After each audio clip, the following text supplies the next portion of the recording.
அன்பின் தெய்வமே, நன்றியோடு மை சுத்தரிக்கிறோம். ஆண்டவரே, இரக்கமுள்ளவரே, மனதிருக்கமுள்ளவரே, நான் படுத்து நித்திரை செய்தேன், நான் வீழ்த்துக் கொண்டேன், கர்த்தர் என்னை தாங்குகிறார். நீங்களை தாங்குகிறீர் என்கிறதை நாங்கள் உணர்ந்திருக்கிறோம் ஐயா. யார் தாங்குறாங்களோ இல்லையோ, கர்த்தரை தாங்கி வழிநடத்தி கொண்டு வருகிறீரே, அதற்காக உமக்கு ஸ்தோத்திரம். தேவன் தாமே இந்த வார்த்தை மூலமாக எங்கள் ஒவ்வொருவரோடு இடைபடுவீராக, அதனை பேசுவீராக. என்னுடைய இருதயம் கொழுந்துட்டு எரியட்டும். உடைய நாமத்தை நீ மகிமைப்படுத்திக் கொள். இயேசுவின் நாமத்தில் பிதாவே. திரும்ப ஒரு விசை வாசிக்க கேட்கலாம். நான் படுத்து நித்திரை செய்தேன், விழித்துக் கொண்டு கர்த்தர் என்னை தாங்குகிறார். கர்த்தர் என்னை தாங்குகிறார் என்று போன வாரம் மாலை ஆராதனையிலே நான் பேசினேன். கர்த்தர் என்னை தாங்குகிறார். யாரை தாங்குகிறார் என்று வேறு ஞாபகம் சொல்ல முடியுமா? கர்த்தர் யாரை தாங்கினார்? வருத்தப்படுகிறவர்களை கர்த்தர் தாங்கினார். வியாதியோடு இருக்கிற நம்மை தாங்கினார். வயதானவர்களை கர்த்தர் தாங்கினார். அதுக்கப்புறம் வீழ்ந்து கிடக்கிறவர்களை அவர் தாங்குகிறார். வசனத்தின்படி நடக்கிற விசுவாச மக்களை தாங்குகிறார் என்று நம்ம தியானித்தோம். ஆனால் அந்த ஒரு வார்த்தை என் இடத்திலே, நான் வீழ்த்துக் கொண்டேன், நான் வீழ்த்துக் கொண்டேன். ஏனென்றால் அந்த 3ஆம் சங்கீதம் அந்த 1ஆம் வசனத்தை பாருங்கள், 2ஆம் வசனத்தை பாருங்கள். கர்த்தாவே, என் சத்துருக்கள் எவ்வளவாய் பெருகி இருக்கிறார்கள். எவ்வளவாய் எப்படி பெருகிறாரா? என் சத்துருக்கள் எப்படி? கொஞ்சம் 1-2 பேர் இல்ல, எவ்வளவாய் பெருகி இருக்கிறார்கள். எனக்கு விரோதமாய் எழும்புகிறவர்கள் அநேகர். எனக்கு விரோதமாய் எழும்புகிறவர் அநேகர். 1-2 பேர் அல்ல, அநேகர். அப்ப அநேகர் நமக்கு 2ஆம் வசனம், தேவனிடத்தில் அவனுக்கு ரட்சிப்பு இல்லை என்று என் ஆத்துமாவை குறித்து சொல்லுகிறவர்கள் அநேகராய் இருக்கிறார்கள். ஒரு பள்ளியை பாடிவிடலாம். நான் வீழ்த்துக் கொண்டேன். ஏனென்றால் என்னை சூழ்ந்து அநேக துன்பங்கள், அநேக சத்துருக்கள், அநேக கண்ணீர்கள், அநேக பிரச்சனைகள் சூழ்ந்து கொண்டிருக்கிறது. நான் படுத்து நித்திரை செய்தேன், ஆகிலும் வீழ்த்துக் கொண்டேன், கர்த்தர் என்னை தாங்குகிறார். தேவன் எதற்காக நாம் வீழ்த்துக் கொள்ள வேண்டும்? சங்கீதக்காரன் சொல்றாரு, என்னை விரோதித்த அநேகர், சத்துருக்கள் அநேகர், எனக்கு துரோகம் செய்கிறவர்கள் அநேகர், ஆனாலும் நான் வீழ்த்துக் கொண்டேன். வசனம் சொல்கிறது பாருங்கள். ஆதியாக மார்க் எழுதின சுவிசேஷம், மார்க் 13ஆம் அதிகாரம் 37ஆம். நான் உங்களுக்கு சொல்லுகிறதை மார்க் 13ஆம் அதிகாரம் 37ஆம் வசனம். நான் உங்களுக்கு சொல்லுகிறதை எல்லோருக்கும் சொல்லுகிறேன், விழித்திருங்கள் என்றார். விழித்திருங்கள். இயேசு சொல்கிறார், நான் எல்லாருக்கும் சொல்கிறேன், உங்களுக்கு சொல்லுகிறேன். என்ன சொல்றாரு? விழித்திருங்கள். வீழ்ச்சியா இருக்கிறோம் அப்படின்னா நமக்கு ஒரு விழிப்பு தேவை. நம்ம எப்போதுமே ஒரு விழிப்பா இருக்கும். இது தூங்குவதை குறித்து சொல்லவில்லை, நான் படுத்து நித்திரை செய்தேன், ஆனாலும் வீழ்த்துக் கொண்டேன். இன்றைக்கு கர்த்தர் ஆதியாகமம் 41ஆம் அதிகாரம் 4ஆம் வசனத்தை பாருங்கள்.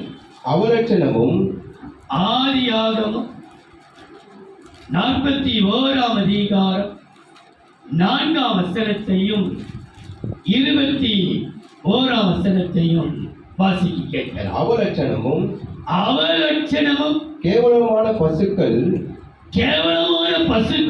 அழகும் புஷ்டியுமான 7 பசுக்களையும் பட்சித்து போட்டது. இப்படி பார்வோன் கண்டு விழித்துக் கொண்டான்.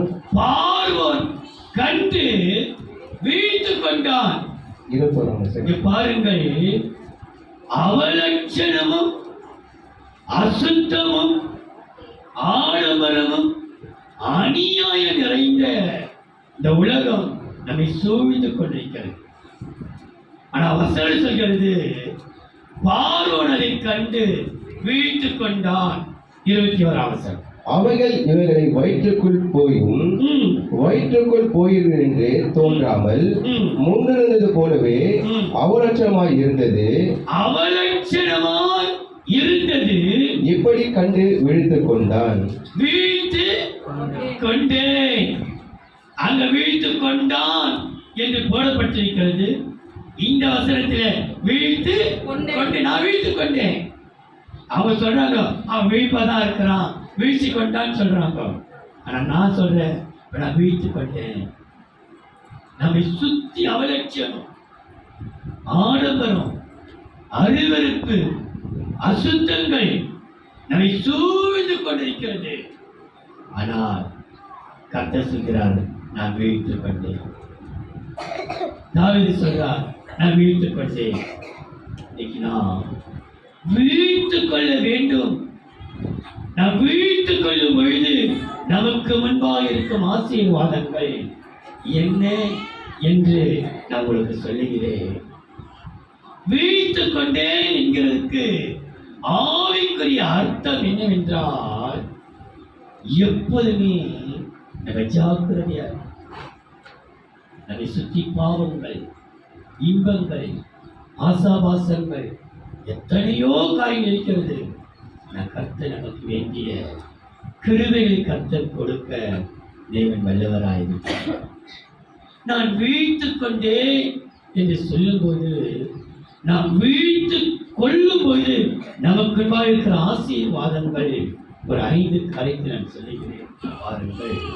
முதலாவதாக 1 ராஜாக்கள் 19ஆம் அதிகாரம் 6ஆம் வசனம் 8ஆம் வசனம். அவன் விழித்து பார்க்கிற போது 1 ராஜாக்கள் 19ஆம் அதிகாரம் 6ஆம் வசனம் 8ஆம் வசனம். அவன் விழித்து பார்க்கிற போது பார்க்கும் பொழுது இதோ தழையில் சுடப்பட்ட அடையும் ஒரு பாத்திரத்தில் தண்ணீரும் அவன் தலைமாட்டில் இருந்தது. அப்பொழுது அவன் புசித்து குடித்து திரும்ப படுத்துக் கொண்டான். கர்த்தருடைய தூதன் திரும்ப 2ஆம் தரம் வந்து அவனை தட்டி எழுப்பி, எழுந்திருந்து போஜனம் பண்ணும், நீ பண்ண வேண்டிய பிரயாணம் வெகு தூரம் என்றான். அப்பொழுது அவன் எழுந்திருந்து புசித்து குடித்து அந்த போஜனத்தின் பலத்தினாலே 40 நாள் இரவும் பகலும் ஒரே பெண்ணும் தேவனுடைய பர்வதம் மட்டும் நடந்து போனான். கவனிங்கள், அவன் வீழ்த்துக் கொண்டான். தட்டி எழுப்புவது 6ஆம் வசனம். அவன் வீழ்த்துக் கொண்டான். வீழ்த்துவது என்ன இருக்குது? அப்பமும் தழையில் சுடப்பட்ட அப்பம், தண்ணீர், ஒரு ஆயத்தமான ஆகாரம் நமக்கு உண்டு. நாம் வீழ்க்கும் பொழுது நமக்கு என்ன இருக்கிறது? நமக்கு முன்பாக ஆயத்தமான ஒரு ஆகாரம், ஒரு ஆவிக்குரிய ஆகாரம், சரீர பிரகாரமான நம்ம வீழ்க்கும் போது என்ன இருக்கு? எதற்கோ ஆவிக்குரிய ஆகாரம் நமக்கு அல்லது ஆயத்தமா இருக்கு. நீ செய்ய வேண்டிய அவசியமே இல்லை. அவன் வீழ்த்து பார்த்த உடனே அந்த தழையில் சுடப்பட்ட அப்பமும் தண்ணீராக இவன் நான் செய்து வச்சான் இல்லையே. நான் வீழ்த்துக் கொண்டேன். கர்த்தர் எனக்கு ஒரு ஆயத்தமான ஆகாரத்தை என் கண்ணால பார்க்க வைக்கும். இப்போ வாழ்க்கையிலே ஒரு விழிப்பு இருக்குமானால் நமக்கு கர்த்தர் ஒரு ஆயத்தமான ஒரு ஆகாரம் எப்பவுமே நம்முடைய பசி பட்டினி என்று விடவே மாட்டோம். நீங்க பாருங்க, நம்ம பசியா இருக்கிறோம் ஒரு சரித்திரத்தை கத்த அனுமதிக்கல. இந்த நாட்களில் நல்ல ஒரு திருப்தியை கத்த நமக்கு வைத்திருக்கிறார். நீங்க வாசித்து பாருங்கள், 17ஆம் சங்கீதம் 15ஆம் வசனம். நானோ சங்கீதம் 17:15. நானோ நீதியில் உம்முடைய முகத்தை தரிசிப்பேன். நான் விழிக்கும் போது நான் விழிக்கும் பொழுது உமது சாயலால் திருப்தியாவேன். உமது சாயலாலே. அப்ப ஆயத்தமான ஆகாரம் என்று சொன்னா அவருடைய சாயல். சில பேர் நீங்க பார்த்திருக்கீங்களா, நம்ம கண்ணை மூடினே யார் முகத்தினா முழிச்சிட்டோம், அன்னைக்கு நல்லா இருந்துச்சுன்னா தப்பிச்சோம். நமக்கு அன்னைக்கெல்லாம் ஏதாவது பிரச்சனை, இவன் மூஞ்சில தான் முடிச்சுட்டு போனேன், இவன் மூஞ்சில தான் முடிச்சுட்டு போனேன், இவன் மூஞ்சில தான் முடிச்சுட்டு போனேன், அதான் எனக்கு இப்படி ரத்த கல்லி ஆச்சு. அந்த நாட்களிலே பீர்பால், நம்ம இந்த தெனாலிராமன் பீர்பாலனும் வாழ்ந்த காலத்திலே ராஜாவுடைய அரசிலே அது தெனாலிராமன் இருந்தார். அப்போ அந்த ராஜா எதிர்க்க வரும்பொழுது அதை திணறம் எதிர்க்க வந்துட்டார். முதல் வீழ்ச்சி உடனே இவர் ஷேவிங் பண்ணும் பொழுது லைட் ஆயிடுச்சா, கட் ஆயிடுச்சா ரத்தம். இன்னைக்கு யார் முகத்தில் வச்சு தெனாலிராமன் அவன் தலையை நீ கெட்டுடணும், அவன் மூஞ்சில முயற்சி கெட்டுடணும். அப்போ தெனாலிராமன் சாமர்த்தியம் ஆச்சு, ராஜாவே ஒரு தடவை பேச கொடுங்க எனக்கு. என்ன ஏன் முகத்தை முழிச்ச உங்களுக்கு சாதாரண ஒரு சின்ன ரத்த காயம், உங்க முகத்தை நான் முழிச்ச பாரு, என் தலையை போகும்போது பாரு. அப்ப யார் அதிர்ஷ்டசாலி, யார் துஷ்டாளி? யார் அதிர்ஷ்டசாலி? யார் துரதிர்ஷ்டவாளி? உன் முகத்தை நான் பார்த்து என் கிளம்ப போகுது, ஆனா என் முகத்தை நீ பார்த்து சின்ன ரத்தம் அவனுக்கு வந்துச்சு. அப்ப அவர் நினைச்சு அப்பத்திலிருந்து அவர் அந்த சாயத்தை பார்க்க தெரிஞ்சுட்டார். இன்னைக்கு நான் சொல்கிறேன், நாம் அவருடைய சாயல் நாம் வீழ்க்கும் பொழுது உமது சாயலாலே திருப்தியா. கர்த்தர் நமக்கு எப்பொழுதுமே ஒரு ஆளுடைய சமூகத்திலே ஒரு காத்திருக்கிற அனுபவத்தை கேட்டார். நான் வீழ்த்துக் கொண்டேன், எதற்காக? எனக்கு ஒரு ஆயத்தமான ஆகாரம் என்னை திருப்தியா. நீ வாசித்து பாருங்கள், 57ஆம் சங்கீதம் 7ஆம் வசனம் 8ஆம் வசனம். என் இருதயம் சங்கீதம் 57:7-8. என் இருதயம் ஆயத்தமாய் இருக்கிறது, தேவனே என் இருதயம் ஆயத்தமாய் இருக்கிறது. நான் பாடி கீர்த்தனம் பண்ணுவேன், என் மகிமையே விழி, வீணையே சுரமண்டலமே விழியுங்கள், அதிகாலையில் விழித்துக் கொள்ளுவேன். அதிகாலை நான் விழித்துக் கொள்வேன். அதிகாலை அப்படினால் ஆயத்தமான ஒரு ஆகாரம் என்று சொல்லும் பொழுது அதிகாலை தேடுவோம், அவருடைய முகத்தை பார்ப்போம். ஆகையினாலே அவருடைய முகத்தின் சாயலை பார்த்தாலே நமக்கு ஒரு திருப்தி. இன்னைக்கு அதிகாலை எழுத நான் ஜெயிச்சிட்டப்பா, ஒரு நல்ல ஒரு திருப்தி நமக்கு. இன்னைக்கு நான் பைபிள் படிச்சுட்டேன், நல்லது. நம்ம செவிக்கா கட்டிதான் நம்ம மனசாட்சி குற்றப்படுத்தினே இருக்கிறோம். இன்னைக்கு அதிகாலை நான் வீழ்த்துக் கொண்டேன். எதற்காக வீழ்த்துக் கொண்டே? ஆயத்தமான ஆகாரத்தினால் நான் திருப்தியாயிருக்க வீழ்த்துக் கொண்டேன். இரண்டாவது பாருங்கள், எஸ்ராவின் புஸ்தகம் 8ஆம் அதிகாரம் 28-29. அவர்களை நோக்கி, எஸ்ரா 8ஆம் அதிகாரம் 28, 29.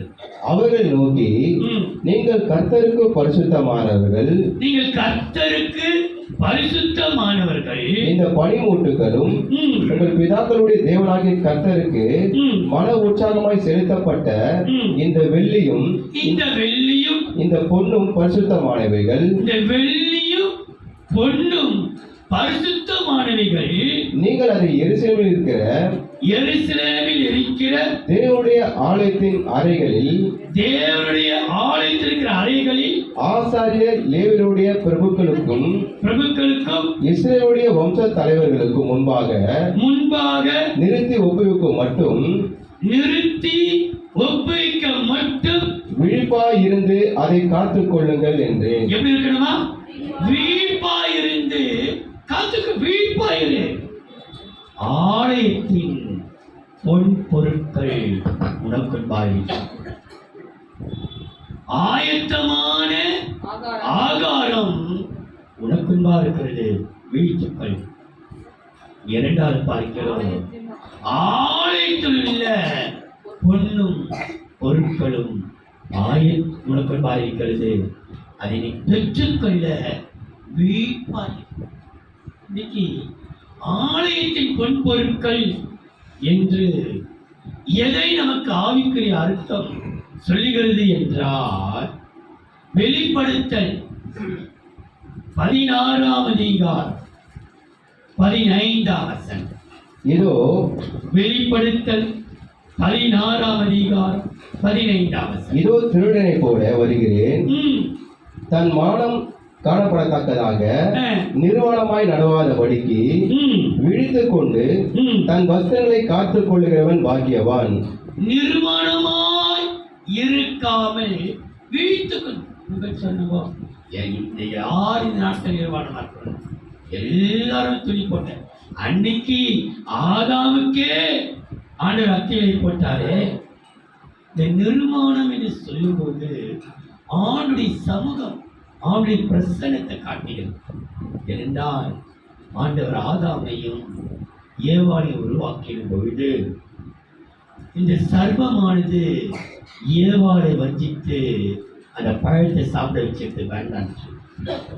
இப்போ ஆண்டவர் கூப்பிடுறார் ஏதேன் தோட்டத்திலிருந்து, ஆதாமே ஆதாமே நீ எங்கே இருக்கிறாய்? அவனுடைய பிரசனம், ஆண்டவர் வந்துட்டார் அந்த பிரசனத்துல. இப்ப ஆதாம் சொல்றாரு, தேவரீ உடைய சமூகத்தை விட்டு நான் ஒளிந்து கொண்டு, ஏன் தெரியுமா எப்படி இருக்கிற இப்போது நிர்வாணியா இருக்கு. அப்போ அவனுடைய சமூகம் தான் நமக்கு ஒரு பிரசனம். நீ எங்கே இருந்தாலும் ஆண்டவருக்குன்பாக இருக்கிறாய் என்று அறிந்து கொள். என் சமூகம் உனக்குன்பாக செல்லுன்னு சொன்னாரே. அவர் பிரசனம் என்பது நம்மோடு இருக்கிறது. எங்கே போனாலும் நான் மோசையோடு இருந்தது போல உன்னோடு இருப்பேன். நீ போகவிடமெல்லாம் உன்னோட கர்த்தர் உன்னோடு இருக்கிறாரே, உன்னோடு வருகிறாரே, உன்னோடு இருந்து கொண்டே இருக்கிறாரே.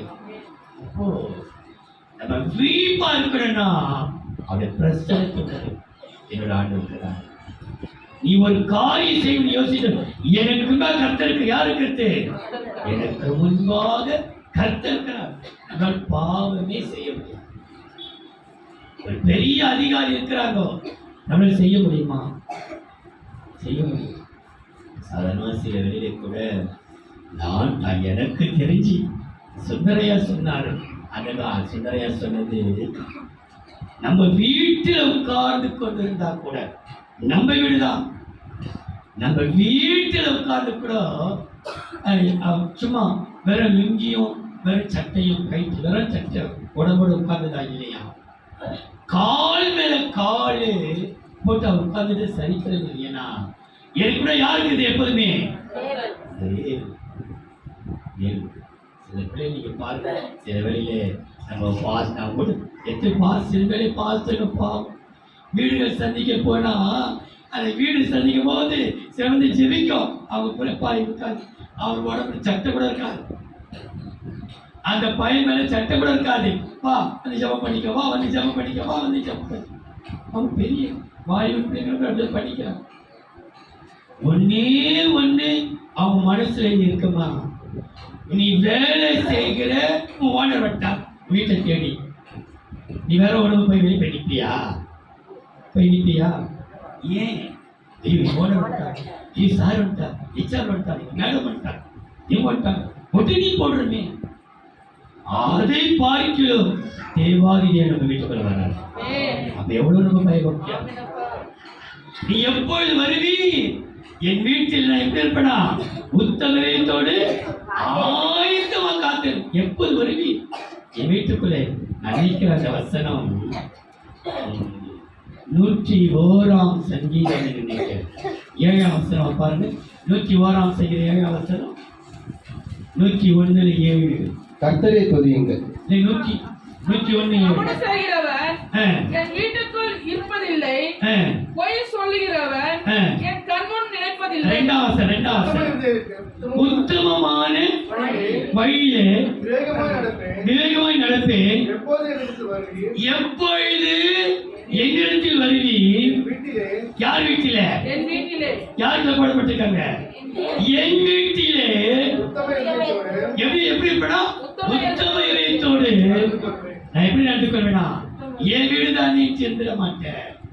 எப்போது வருவேன்? எப்போதுப்பா வருவேன்? நான் காத்துக்கொண்டே இருப்பேன். அப்படி பிரசனம் தான் நமக்கு ஆலயத்தின் பொன் பொருட்கள். நமக்கு பொண்ணும் பொருளும் இல்லாவிட்ட கூட பரவாயில்ல. இன்னைக்கு தான் நிறைய பேர் மாட்டிக்கிறாங்களே. இந்த மாதம் முதல் தேதி ஒன்றுமே சபைக்கு வந்திருக்கலாம். இந்த வருஷம் முழுதுக்குள்ளே உன்னையும் வீட்டுக்குள்ளையும் பொன்னினாலும் தங்கத்தினாலும் வெள்ளினால் அலங்கரிக்க அவர் வல்லவர். நீ கொண்டினால் சொல்லுற உனக்கு கர்த்தர் சொல்றார். அவருடைய பிரசனத்தை மாத்திரம் உணர்ந்து கொள். அவருடைய பிரசனத்தை உணரும் போது கர்த்தர் செய்கிற நன்மை பாருங்கள். நீதிமொழிகள் 8ஆம் அதிகாரம் 34-35. என் வாசற்படியில் நித்தம் இழுத்திருந்து. நீதிமொழிகள் 8ஆம் அதிகாரம் 34-35. என் வாசற்படியில் நித்தம் இழுத்திருந்து. ஆண்டு சொல்றார், என் வாசற்படியிலே நித்த, என் சமூகத்திலே நித்த வைத்திருந்து, என் கதவல் நிலை அருகே காத்திருந்து எனக்கு செவி கொடுக்கிற மனுஷன் பாக்கியவான். பாக்கியவான். என்னை கண்டடைகிறவன் ஜீவனை கண்டடைகிறான். எதை கண்டடைகிறானா? என்னை கண்டடைகிறவன் ஜீவனை கண்டடைகிறான். கர்த்தரிடத்தில் தயவும் பெறுவான். தயவை பெற்றுக் கொள்கிறான். தயவு உனக்கு கிடைக்கும். என்னுடைய வாசற்படியில நித்த வைத்திருந்து இந்த ஆலயத்தின் பொன் பொருள் என்று எதை காண்பிக்கிறது பாருங்கள். நீதிமொழிகள் 8ஆம் அதிகாரம் 18-19. ஐஸ்வர்யமும் கனமும் 18-19. ஐஸ்வர்யமும் கனமும் நிலையான பொருளும் நீதியும் என்னிடத்தில் உண்டு. ஆண்டு சொல்றாரு, ஐஸ்வர்யமும் கனமும் நிலையான பொருளும் என்னிடத்தில் உண்டு. பொன்னையும் தங்கத்தையும் பார்க்கிலும் என் பலன் நல்லது. சுத்த வெள்ளியை பார்க்கிலும் என் வருமானம் நல்லது. உன் வருமானத்தை கர்த்தர் ஆசீர்வதிக்கிறார்.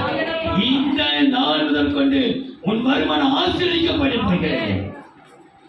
உன் வருமானத்தை அளவில்லாமல் ஆசீர்வதிக்கிறார். வெள்ளி இல்லை, பொண்ணு இல்லை, ஒண்ணு இல்லை. ஆனா உன் வருமானம் கொஞ்சம் வருமானம், சின்ன சம்பளம் தான் கர்த்தர் ஆசீர்வதிக்கிறவராயிருக்கிறார். யோசித்து பார். நீ இன்றைக்கு தேவ சமுத்திரம் வந்திருக்கிற தேவ பிள்ளையே, இதுவரைக்கும் இல்லாத ஒரு ஆசீர்வாதத்தை கற்றுக் கொடுத்து வருமானம், நல்ல வருமானத்தை கற்றுக்கொடு. என் வருமானம் நல்லது. அப்ப கர்த்தர் ஆலயத்தின் பொன் பொருட்கள் எதை காண்பிக்கிறது? நான் விழித்துக் கொண்டேன். எனக்குன்பாக ஆலயத்தின் பொன் பொருட்கள் நல்ல வருமானம். உன் வாழ்க்கையிலே நமக்கு அநியாயமா வேண்டாம். அநியாயமா சம்பாதிக்கிற போன நமக்கு தேவை. ഞാൻ 50 രൂപ കത്രാസികളാണ്. 50 500 5000 മാറ്റാൻ അവരാണ്. நல்லவர். நம்ம உழைப்போம். நம்ம உழைப்புக்கு ஏற்ற ஊதியம் கிடைக்காவிட்டாலும் நம்ம உழைப்பை யார் பார்க்கிறது? கர்த்தர் பார்க்கிறார். அதனாலே இந்த ஆலயத்தின் பொன் பொருட்கள் உனக்கு நல்ல வருமானத்தை கொடுக்க ஜனவரி மாதம் 21ஆம் தேதி சொல்லுகிறேன், இயேசுவின் நாமத்திலே உங்கள் வருமானம் நல்ல வருமானத்தை கர்த்தர் கொடுக்க போகிறார். நல்ல சம்பளம் உங்களுக்கு இக்கிரிமத்தை கொடுக்க போகிறார். உயர்ந்த வருமானத்தை கொடுக்க போகிறார். இன்றைக்கு வாங்குற சம்பளத்தை அப்படியே டபுள் மடங்கா கர்த்தர் கொடுக்க வல்லவராக இருக்கிறார். அவர் நிறைவாக்க வல்லவராக இருக்கிறார். அவர் ஆசிரிக்கிறது அவருடைய பிரசனத்தை மாத்திரம் எல்லா துணையினரும். 3வது 139ஆம் சங்கீதம் 17-18. தேவனே 137ஆம் சங்கீதம் 139-17-18. தேவனே, உமது ஆலோசனைகள் எனக்கு எத்தனை அருமையானவைகள், அவைகளின் தொகை எவ்வளவு அதிகம். அவைகளை நான் என்ன போனால் மணலை பார்க்கிறோம் அதிகமாம். நான் விழிக்கும் பொழுது இன்னும் மண்டையில் இருக்கிறேன். நான் இன்னும் மண்டையிலே யாரிடையில் இருக்கிறேன்? நான் வீழ்க்கும் போது யாரிடையில் இருக்கிறேன்? மண்டையில் இருக்கிறப்பா, வேற எங்கே நான் இல்ல. நான் வீழ்க்கும் பொழுது மண்டையிலே இருக்கிறேன். ஏன் தெரியுமா? எனக்கு அருமையான ஆலோசனை கொடுக்க நீ உன் மண்டையிலே நான் வீழ்க்கும் பொழுது எங்க இருக்கிறனா? உன் மண்டையிலே அருமையான ஒரு ஆலோசனை நீ வீழ்க்கும் போது காத்து கொண்டிருக்கிற. நீக்கு ஆலோசனை தெரியல. யார் யாரோ என்னமோ யோசனை சொல்றாங்க. நீ இதை செய், அதை செய், இப்படி பண்ண, அதை பண்ண. யார் பேசுக்கு தெரியல. ஆனா ஆண்டவர் சொல்றாரு, உன்மேல் எனக்கு கண்ணை வைத்து நம்மளுக்கு ஆலோசனை சொல்றேன். நான் வீழ்க்கும் பொழுது நான் உன் மண்டையில் இருக்கிறேன். ஏனென்றால் அந்த வசனம் சொல்கிறது, எனக்கு அருமையான ஆலோசனை கொடுத்தது. இன்னைக்கு ஆலோசனை யாரை நமக்கு சொல்லிக் கொடுக்க யாரும் நம்ம தவறும்போது நம்ம சொல்ல ஆள் இல்லை. இன்னைக்கு கர்த்தர் உனக்கு ஒரு நல்ல ஆலோசனை கர்த்தர் வைக்கிறார், தரப்போகிறார். மகனே, நீ இப்படி நட, மகளிரை நட, இதை செய், இப்படி பண்ணு. இந்த அருமையான ஆலோசனை எதை காண்பிக்கிறது? 119ஆம் சங்கீதம் 148ஆம் வசனம். உமது வசனத்தை தியானிக்கும்படி 119ஆம் சங்கீதம் 148ஆம் வசனம். உமது வசனத்தை தியானிக்கும்படி குறித்த ஜாமங்களுக்கு முன்னே என் கண்கள் விழித்துக் கொள்ளும். என் கண்கள் எதை தியானிக்கும்படி? வசனத்தை தியானி. அதுதான் நமக்கு ஆலோசனை சொல்லும். அந்த வசனம் தான் அருமையான ஆலோசனை சொல்லும். வசனத்தை விட நான் அடிக்கடி சொல்ற பழக்கம், காலையில எழுந்த உடனே ஆண்டவருக்கு ஒரு சோத்திர பலி செய். ஒரு 5 நிமிஷம், ஒரு 2 நிமிஷம் சோத்திரம் பண்ணிட்டு ஒரு அதிகாரம் ஒரு வசனத்தை யாருக்கும் வாசி. ஒரு வசனத்தை வாசித்து ஜெபித்த பிற்பாடு தான் மற்ற கடைக்கு போகும். பால் வாங்கவோ, தண்ணி வாங்கவோ, பிள்ளைக்கு அவசரம் எது வாங்க, உன் ஜெபம் பண்ணாம நீ வெளியே போ.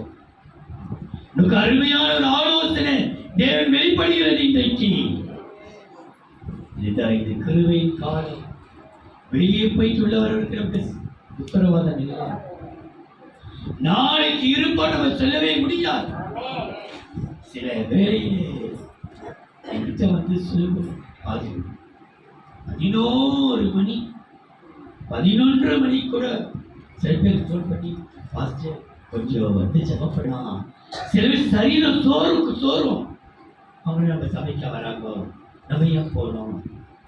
சபை பார்க்க தேவையில்லை, மனிதர்கள் பார்க்க. அவங்க எங்கடா போட்டோம்? ஒரு சமயம் தான் தவறு நடந்துச்சுன்னா நான் போயிருந்து என் மனசாட்சி குத்துமே, ஐயோ கூப்பிட்டு நான் விளையாயிருக்கவே, நான் போயிட்டேனே. ஆனா கர்த்தர் உணர்த்தினா உடனே இறங்கினான். எதுக்கு சொல்றேன்னா, தேவனோடு பேசுவாரு, அவர் ஆலோசனை கொடுக்கிறவரு. நாளைக்கு என்ன நடக்க நமக்கு தெரியாது. இருக்கும்போது நம்ம நல்லது செய்திருவோம். நம்ம சக்தி செத்த பிரபாரம் ஆயுத பிரயோஜனம் இல்லை. உயிரோடு இருக்கிறது நேசி. அப்பாவையும் அம்மாவையும் மனைவியும் கணவனையும் பிள்ளைகளையும் இருக்கிறது நேசிப்போம். செத்துட்ட பிற்பாடு நம்ம அழுது பிரச்சனை இல்லை. நீ அழுதாலும் ஒன்றும் வராது. இருக்கும் போது பாசத்தை கட்டாம செத்த பிறகு நினைச்சு அது வேஸ்ட், அது மாயமானோம், அது பொய்ன்னு தான் நான் சொல்லுவேன். கண்ணுக்குன்பா இருக்கிற சகோதரன் நேசிக்காதுங்கோ, அதுக்கப்புறம் செத்த பிறகு நேசிக்க முடியும். இன்னைக்கு கர்த்தர் சொல்றாரு, மகனே உனக்கு ஒரு ஆலோசனை. அது என்ன ஆலோசனையா? அருமையான ஆலோசனை. எதை காண்பித்தால் நீ விழித்துக் கொள்ளும். அதிகாலை எழுத்து வேத வசனங்களை தியானிக்க கர்த்தர் கிருபை கேளுங்கள். கர்த்தர் கிருபை கொடுப்பாராக. இந்த அருமையான ஆலோசனை வேதம் வாசிக்கிறதுனாலே நமக்கு கிடைக்கிற நன்மை பாருங்கள்.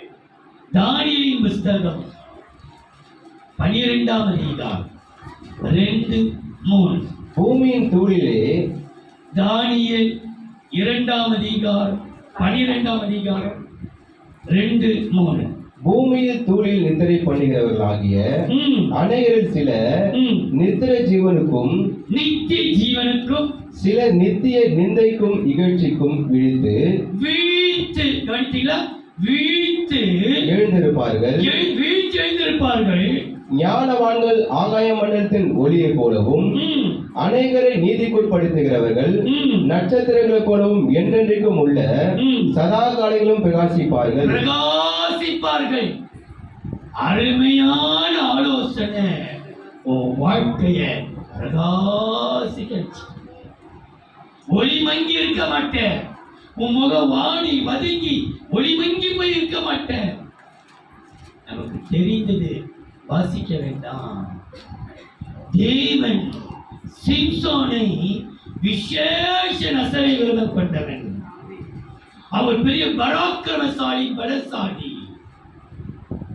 ஆனா அவன் கர்த்தர் தன்னோடு இருக்கிறார் என்று எத்தனையோ அரிய சாதி செய்தான். சில பெண்கள் விஷயத்தில் அவன் மயங்கி போனதினாலே ஒரு சந்தர்ப்பத்திலே இந்த தெளிலால் மடியில படுத்துக் கொண்டிருக்கும் பொழுது அது நசரை விரதம் அதை சடையை வச்சுட்டான். இப்போ எப்பொழுதும் போல அங்க ஒரு வசனம் வீழ்த்து, அவன் வீழ்த்தெழுந்தான். கர்த்தர் தன்னை விட்டு அறியாதிருந்தான். வீட்டு நினைக்க நியாயாதிபதிகள் 16ஆம் அதிகாரம் 20ஆம் வசனம் பாருங்கள். நியாயாதிபதிகள் 16ஆம் அதிகாரம் 20ஆம் வசனம். அப்பொழுது அவள் சிம்சோனை, பெலிஸ்தர் உன்மேல் வந்துவிட்டார்கள் என்றால் அவள் நித்திரை விட்டு வீழ்த்து, எழுதல்ல வீழ்த்து. கர்த்தர் தன்னை விட்டு விலகினதை அறியாமல் எப்போது போல உதறி போட்டு, எப்போது போல நான் என்ன செய்தாலும் ஏசப்பா என்னோடு இருக்கிறாரு. ஏசப்பா என்ன அவர் வெறுக்கவே மாட்டாரு, என்னை விட்டு விலகவே மாட்டாரு. ரொம்ப நாள் காண்புக்கு முடியல. எப்பொழுதும் போல ஏசப்பா என்னை வெறுக்கவே இல்லை, வெறுக்கத்தான் மாட்டார். ஆனா அந்த அவன் எத்தனை பேருடைய மடியில 1-2 அல்ல, பல பேருக்கு அவன் மயங்கி போனதினாலே வசனம் சொல்றது, அவன் வீழ்க்கும் போது அங்க யாரும் இல்லை, அங்க வீழ்க்கும்போது கர்த்தர். ஆண்டவரே, நான் எப்போதும் ஒரு வீழ்ப்பு, நான் வீழ்த்து கொண்டே கர்த்தர் என்னை தாங்குகிறார். எனக்கு அருமையான ஆலோசனை உன்னை பிரகாசிக்க வைக்கும். 4ஆவதா எரேமியாவின் புஸ்தகம் 31ஆம் அதிகாரம் 25-26. நான் விடாய்த்த ஆத்துமாவை, எரேமியா 31ஆம் அதிகாரம் 25-26. நான் விடாய்த்த ஆத்துமாவை சம்பூர்ணமடைய பண்ணி தோய்ந்த எல்லா ஆத்துமாவையும் நிரப்புவே. ஆத்துமாவை நிரப்புவார். ஒரு ஆத்துமாவின் நிறைவு. ஆத்துமாவில் என்ன இருக்குதா? ஒரு நிறைவு. தொய்ந்து போய் எல்லாத்தையும் நிரப்புவேன். இதற்காக நான் விழித்து பார்த்து கொண்டிருக்கிறேன். எப்படி பார்த்து கொண்டு இருக்கிறேன்னா, விழித்து பார்த்து கொண்டு. என்னன்னா, என் ஆத்மாவிலே ஒரு நிறைவு. நான் விழித்துக் கொண்டேன். எனக்கு முன்பாக ஆயத்தமான ஆகாரம். நான் விழித்துக் கொண்டேன். எனக்கு முன்பாக ஆலயத்தின் பொன்பொருட்கள். நான் விழித்துக் கொண்டேன். எனக்கு முன்பாக அருமையான ஆலோசனை. இங்க பார்க்கிறோம். நான் விழித்துக் கொண்டிருக்கிறேன். ஆத்மாவில் ஒரு நிறைவு. எனக்கு குறைவில்லை. உன் வாழ்க்கையில ஒரு குறைவில்லை இதுவரைக்கும். நீ அவரை விட்டு தூரமா போனாலும் உன் வாழ்க்கையில ஒரு குறை இல்லாமல் கர்த்தரை காத்துக்கொண்டே ஒரு குறை வைக்கல. ஒரு குறை இல்லாமல் நடத்தி கொண்டிருக்கிறார். இந்த ஆத்மாவின் நிறைவு என்று எதை வேதம் சொல்கிறது பாருங்கள். ஏசாயா 26:19 மரித்து உம்முடையவர்கள் ஏசாயா 26:19 மரித்து உம்முடையவர்கள் பிரதமான என்னுடையவர்களோடு கூட எழுந்திருப்பார்கள். மண்ணினாலே தங்கி இருக்கிறவர்களே, விழித்து கெம்பீரியுங்கள். விழித்து கெம்பீரியுங்கள். உம்முடைய பனி பூண்டுகளின் மேல் பெய்யும் பனியை போல் இருக்கும். மரித்தோரை பூமி புறப்பட பண்ணும். புறப்பட பண்ணும். பனி இளம் பயிரின் மேல் பனி இறங்குவது போல என் உபதேசமும் உங்கள் மேல் இறங்கும். பனி எதுக்கு ஒப்பிடப்படுகிறது? அது உபதேசம். கர்த்தருடைய வார்த்தை, கர்த்தருடைய செய்திகளுக்கு, உபதேசங்களுக்கு நீங்கள் கீழ்ப்படிய வேண்டும். இதுதான் வசனம் சொல்கிறது. ஆத்துமாவிலே ஒரு நிறைவு. ஆத்துமா தொய்ந்து போச்சு. ஆத்துமா ரொம்ப என்னால் ஒண்ணுமே பண்ண முடியல. ஆத்மா செத்து போயிருக்கிறது. ஆவிக்குரிய வாழ்க்கையிலே நான் செத்து போயிருக்கிறது. எனக்கு ஒண்ணுமே புரியல. என்னால் ஜெபிக்க முடியல. என்னால் பைபிள் படிக்க முடியல. என்னால் பாட்டு பாட முடியல. என்னால் சபையில் உட்கார முடியல. ஆண்டவரை தேட முடியல. எனக்கு ஒண்ணுமே முடியல. ஆண்டவர் சொல்றாரு, என் பிள்ளையே, இன்றைக்கு உன் ஆத்மாவை நான் நிரப்ப போகிறேன். அவனை நிறைவினாலே சம்பூர்ணமடையப்பட போகிறார். ஆவிக்குரிய சகல வரங்களினாலும் நம்மை அலங்கரிக்க அவர் வல்லவராக இருக்கிறார். அவர் உபதேசம். இந்த உபதேச சட்டங்கள் தான் உனக்கு ஆத்மாவின் நிறைவு. இந்த ஆத்மாவின் நிறைவில் நீ உபதேசத்தை கையில் கொள்வது உனக்கு கிடைக்கிற நன்மை பாருங்கள். எபிரேயர் 13:17 உங்களை நடத்துகிறவர்கள். எபிரேயர் 13:17 வாசித்த பிற்பாடு 8-9 வாசியுங்கள். உங்களை நடத்துகிறவர்கள் உங்கள் ஆத்துமாக்களுக்காக உத்தரவாதம் பண்ணுகிறவர்களாய். உங்கள் ஆத்துமாக்களுக்கு உத்தரவாதம். இப்ப உங்களை நம்பி ஆண்டவர் வந்து பாருங்க, மேலெல்லாம் உட்கார்ந்து இருக்கிறீங்க, கீழே உட்கார்ந்து இருக்கிறீங்க, வெளியே ரோட்ல சேர்ல உட்கார்ந்து இருக்கிறீங்க, படிக்கட்டில் உட்கார்ந்து இருக்கிறீங்க. நமக்கு ஒரே இடம் இல்லாததுனால நீங்க எப்படி கீழே டிவியில பார்க்குறீங்களோ, நம்ம லதா, ஜான்சி, நான்சி, குட்டியம்மாலாம் உங்களை பார்த்துட்டு தான் இருக்கிறேன். சிஸ்டர் அம்மா, போவாஸ், முப்பதி அம்மா, வினோய் எல்லாரையும் பார்க்குறேன். சர்க்குணம் பார்க்குறாங்க, பெரியா பார்க்குது. நீங்க எப்படி டிவியில என்ன பார்க்குறீங்களே கீழே, நான் உங்களை மேல பார்த்துட்டு இருக்கிறேன். கீழே மேலே படிக்கட்டுல வெளியே சேர்ல உட்கார்ந்து இருக்கிறீங்க. உங்களை எல்லாருடைய ஆத்மாவுக்கு உத்தரவாதி யாரு? ஆண்டவரே, நாட்டு மக்கள் வழிவிலகி போய்விடுவார். அவங்க இடறி போவாதபடிக்கு இந்த நாட்டிலேயே நல்ல சிறகை. என்னால சும்மா உட்கார்ந்து செபிக்க முடியல. முழங்காலில் தான் நிற்க வைக்கிறார் கர்த்தர். நீங்க பிள்ளைகளுக்காக செபிக்க நீ முழங்கால் படு. முழங்கால் காத்தில் ஆத்மாக்களுக்கு ஒரு உத்தரவாதம். நீங்க வாசிக்கக்கூடிய அந்த வசனத்தை, உங்களை உங்களை நடத்துகிறவர் உங்களை நடத்துகிறவர்கள் நடத்துகிறவர்கள் உங்கள் ஆத்துமக்களுக்காக உத்தரவாதம் பண்ணுகிறவர்களாய் பண்ணுகிறவர்களால் விழித்திருக்கலானபடியால் எப்படி இருக்காங்க? அவங்க தூங்கல. சில பேர் பாஸ்டர் தூங்கிட்டீங்களா?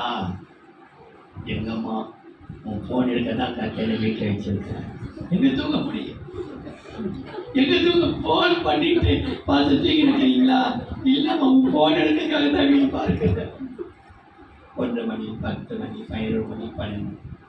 அப்போ ஆத்துமாக்களுக்காக விழித்திருக்கிறானபடியால் அவர் துக்கத்தோடு அல்ல அவர்கள் துக்கத்தோடு அல்ல, சந்தோஷத்தோடு அதை செய்யும்படி எப்படி செய்யணுமா? நினைத்த ஒரு சந்தோஷம். உங்களை நினைச்சாலே துக்கம் வரக்கூடாது. அந்த பிள்ளையோ நினைத்த ஒரு சந்தோஷம். அப்ப இந்த ஆத்மாவின் நிறைவு நம்முடைய வாழ்க்கையிலே ஒரு சந்தோஷத்தை கொடுக்கும். 7ஆம் வசனம் 8ஆம் வசனம், இயேசு கிறிஸ்து தேவ வசனத்தை உங்களுக்கு போதித்து உங்களை நடத்துகிறவர்கள் நீங்கள் நினைத்து நடத்துகிறவர்களை நீங்கள் நினைத்து அவருடைய நடக்கையில் முடிவை நன்றாய் சிந்தித்து அவருடைய விசுவாசத்தை பின்பற்றுங்கள். இயேசு கிறிஸ்து நேற்றும் இன்றும் மாறாதவராய் இருக்கிறார். என்றுமே மாறாதவர். நம்முடைய தேவன் மாறாதவர். உங்களுக்கு சந்தோஷத்தை கொடுப்பவராக இருக்கிறார். ஆத்மாவை நிரப்பி சந்தோஷப்படும். கடைசியாக ஒன்று சொல்லி முடிக்கிறேன். மத்திய சுவிசேஷம் 26ஆம் அதிகாரம் 38ஆம் வசனம். அப்பொழுது அவர் மத்தேயு 26 38 41. அப்பொழுது அவர் என் ஆத்மா மரணத்துக்கு ஏதுவான துக்கம் கொண்டிருக்கிறது, நீங்கள் இங்கே தங்கி என்னோடு கூட விழித்திருங்கள் என்று சொல்லி 41. நீங்கள் சோதனைக்கு உட்படாதபடிக்கு விழித்திருந்து ஜெபம் பண்ணுங்கள். ஆவி உற்சாகம் உள்ளதுதான். ஆவி எப்படிப்பட்டதா? ஆவி உற்சாகப்படுத்தும். ஆவி உற்சாகம். நீ வீழ்க்கும் பொழுது சோர்ந்து போய் அல்ல, உனக்கு என்ன இருக்கிறது? வீழ்க்கும் போது ஆவியின் உற்சாகம். ஆவி உற்சாகம் உள்ளது, மாம்சமோ பலவீனம். அதனாலே நீ வீழ்க்கும் பொழுது நான் வீழ்த்துக் கொண்டேன். கர்த்தனை தாங்குகிறார். எதற்காக வீழ்த்துக் கொண்டேன்? எனக்கு என்ன இருக்கிறது? ஆவியின் உற்சாகம். நான் இனிமேல் கர்த்தருக்காக உற்சாகமாய் ஓடுவேன், உற்சாகமா பாடுவேன், உற்சாகமா ஜெபிப்பேன், உற்சாகமா ஓடி வருவேன். உற்சாகத்தை கர்த்தர் பாரு. ஆவியின் உற்சாகம் எதை நமக்கு சுட்டி காண்பிக்கிறது பாருங்கள். மார்க்கு சுவிசேஷம் 4ஆம் அதிகாரம் 27 28 29. இரவில் தூங்குகிற பகலில் விழித்திருக்கிற அவனுக்கு தெரியதா விதமாய் விதை முளைப்பும் பயிர் இருக்கிறதுக்கும் ஒப்பாய் இருக்கிறது. எப்படி என்றால், நிலமானது முன்பு முளையும் பின்பு கதிரையும் கதிரிலே நிறைந்த தானியத்தையும் பலனாக தானாய் கொடுக்கும். பலனை தானாய் நம்ம அடிச்சு காய்க்க வேண்டியதல்ல, சொல்லி செய்வதல்ல. தானாய் பழுக்கிற பழம் இன்பமாய் ருசியாய். சொல்லி செய்ய வேண்டிய அவசியம் இல்லை. இனிமேல் தானாய். அப்போ நாய் உற்சாகம் என்றால் கர்த்தருக்கு தானாய் செய்யணும். நம்ம சொல்லிட்டோம், நம்மளை கூப்பிட்டுட்டோம், நம்ம செய்துட்டோம், எல்லாம் பண்ணிட்டோம். இன்னும் அவங்க செய்ய என்ன பண்ண முடியும்? தத்தை கட்டி எழுத்து தர முடியும், தூக்கி மணி மேல வச்சு தர முடியும்? இல்லை. சொல்ல வேண்டியதெல்லாம் சொல்லிட்டோம், செய்ய வேண்டியதெல்லாம் செய்துட்டோம், பேசுறதெல்லாம் பேசிட்டோம். இனி ஆண்டவரே எங்களுக்கு சக்தி இல்லை. ஒன்னே ஒண்ணு, நான் வீழ்த்து கொண்டேன். எனக்கு முன்பாக ஆவி உற்சாகம் தானா செய்வோம், தானா பலன் கொடுக்கட்டும், தானா கை கைப்பற்றோம். நம்ம வச்சுட்டோம், தண்ணி ஊற்றிட்டோம், மழைக்கு ஆரம்பிச்சிச்சு. சொல்லுவாங்களே, மழைச்சிச்சு, பறக்க ஆரம்பிச்சிடாது. அவங்க பறக்கட்டும். அவனுக்கு தானாய் நீ கர்த்தருக்கு செய்யும் போது கர்த்தருக்கு ஒரு ஆசை வச்சிருக்கிறார் பாருங்கள். லூக்கா எழுதின சுவிசேஷம் 9ஆம் அதிகாரம் 32ஆம் வசனம். பேதுரு அவனோடு இருந்தவர்களும் லூக்கா 9ஆம் அதிகாரம் 32ஆம் வசனம். பேதுரு அவனோடு இருந்தவர்களும் நித்திரை மயக்கமாய் இருந்தார்கள். நித்திரை மயக்கம்தான், தூக்க மயக்கம்தான், மதி மயக்கம்தான், உலக மயக்கம்தான். ஆனா நித்திரை மயக்கமாய் இருந்தார்கள். ஆகிலும் அவர்கள் விழித்து ஆகிலும் எப்படியா தூங்கிதான் இருக்கிறாங்க, ஆட வைக்கிறாங்களா? தூக்க மயக்கமா இருந்தாலும் வீழ்த்து அவருடைய மகிமையையும் அவரோடு கூட நின்ற இரண்டு பேரையும் கண்டார்கள். எதை கண்டார்கள்? மகிமையை கண்டார்கள். கர்த்தருடைய மகிமை காண இருக்க வைக்கிறா. நீ விசுவாசித்தால் தேவனுடைய மகிமையை இன்றைக்கே காண்பார். நடக்காதுன்னு சொன்னார்கள், நடத்தி காட்டுவா. உன் திருமணத்தை நடத்தி காட்டுவா, உன் வாழ்க்கையை நடத்தி காட்டுவா, உன் வீட்டை கட்டி காட்டுவா. ஜனங்கள் சொல்கிறார்கள், இது முடியாது, இது நடக்காது, எங்கிருந்து வரும்? கர்த்தர் நடத்தி காட்டுவார். கர்த்தர் நடத்த முடியும். மகிமை காட்டி நீயாய் கனி கொடுக்கும் போது, தானாய் கர்த்தர் செய்யும் பொழுது ஆவியின் உற்சாகம் உன்னை மகிமைப்படும். அக்கண்களை அன்பின் தெய்வம் மனன்றியோடு சொத்திருக்கிறோம். ஆண்டவரே, நாங்கள் வேதத்தில் பார்க்கிறோம். மணவாட்டி சொல்கிறார், என் நேசரே, நீ எப்போது வருவீர்? நான் நித்திரை செய்தேன், என் இருதயமோ வீழ்த்துக் கொண்டிருக்கிறது. நான் வீழ்த்துக் கொண்டேன். கர்த்தர் என்னை தாங்குகிறார். நான் வீழ்க்கும் போது உமது சாயலான் திருப்தியாகணும்பா என்றால், நான் வீழ்க்கும் போது ஆயத்தமான ஆதாரம், நான் வீழ்க்கும் பொழுது ஆலயத்தின் பொன் பொருட்கள், நான் வீழ்க்கும் பொழுது அருமையான ஆலோசனை, நான் வீழ்க்கும் பொழுது ஆத்துமாவின் ஒரு நிறைவு, நான் வீழ்க்கும் பொழுது உற்சாகம் என் ஜனங்களுக்கு கர்த்தர் கொடுத்து நீ ஆசீர்வதிப்பீராக. மேலே இருக்கிறவர்கள், கீழே இருக்கிறவர்கள், வெளியாமர்ந்து கொண்டிருக்கிறவர்கள், படிக்கற்றவர்கள் ஒவ்வொரு மீதும் அரியான ஆசீர்வாதத்தை கூறுகிறேன். நீ ஆசீர்வதிப்பீராக, ஆசீர்வதிப்பீராக, ஆசீர்வதிப்பீராக. இயேசுவின் நாமத்தில் பிதாவே, ஆமென்.